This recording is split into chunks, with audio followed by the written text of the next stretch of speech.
Madam ఎక్కడి నుంచి అండి? జేఎన్టీ ఇన్స్టాగ్రామ్ లో చూసి వచ్చారా? అవును. లైస్ ట్రీట్మెంట్ చేయించుకున్నారు కదా, అన్ని పోయినాయా? పేర్లన్నీ ఒక సిట్టింగ్ లోనే. ఓకే, వాట్స్ రిమూవ్ చేయించుకున్నారు కదా, అది కూడా సర్వీస్ బాగుందా? Okay, thanks madam. ఇప్పుడైతే కనుక కలర్ ఇంప్రూవ్మెంట్ కి, ట్యాన్ కంట్రోల్ కి, తర్వాత లైస్ కి తగ్గడానికి కాంబో ప్యాక్ అయితే తీసుకున్నారనమాట. యూస్ చేసే విధానం ఎలా అంటే, ఇదైతే కనుక 10 days కి ఒకసారి ప్యాక్ అండి. కలర్ ఇంప్రూవ్మెంట్ కి, ట్యాన్ కంట్రోల్ కి, పింపుల్స్ వల్ల వచ్చి మచ్చలు తగ్గడానికి జెంట్స్ లేడీస్ ఎవరైనా యూస్ చేయొచ్చు. కొంచెం అంతా తీసుకుని బౌల్లో రోజ్ వాటర్ మిక్స్ చేసుకుని బ్రష్ తో ఫేస్ కి అప్లై చేసుకుని ఒక 1/2 hour ఉంచుకోవాలన్నమాట. ఉదయమా మధ్యాహ్నమా రాత్రి మీ ఇష్టం, ఎప్పుడైనా పర్లేదు. ఇలా డైలీ 10 days కి ఒకసారి వేసుకోవడం వల్ల ఏంటంటే రిజల్ట్ చాలా బాగుంటుంది.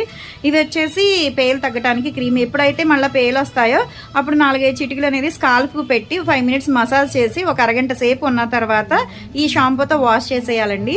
ఈ హెయిర్ ఆయిల్ అనేది పేలు కూడా తగ్గడానికి అనమాట. ఫ్యూచర్లో రాకుండా ఉండడానికి కూడా, హెయిర్ ఫాల్ కూడా కంట్రోల్ అవుతుంది.